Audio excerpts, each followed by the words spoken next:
Llawydd, 100 years ago, David Lloyd George became Prime Minister. The government he formed led the Allies to a hard-won victory, massively extended the franchise, and established health and housing as governmental priorities. Wales seemed to find a hero figure, the Arthur of legend. The first man without independent means to become Prime Minister, Lloyd George demonstrated that the Welsh could reach the highest offices of state. Although the Tudors occasionally thought of themselves as Welsh, or at least Shakespeare had those thoughts for them, Lloyd George was Welsh to the core. It was the very source of his energy.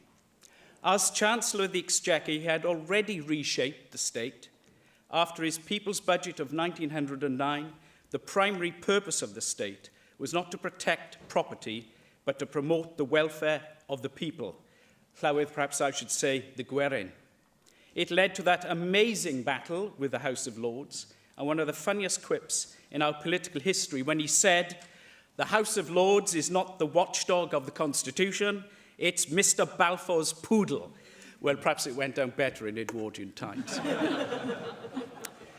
Lloyd George is among our greatest prime ministers. Of his contemporaries, only Churchill and Attlee surpassed him.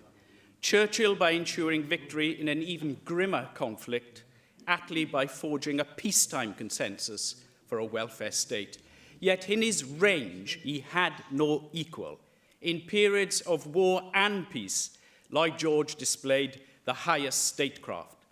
Llawydd, we live in a period of remarkable social and geopolitical change, and it is fitting that we should be inspired by the achievements of Lloyd George, which tackled challenges that were deeper still.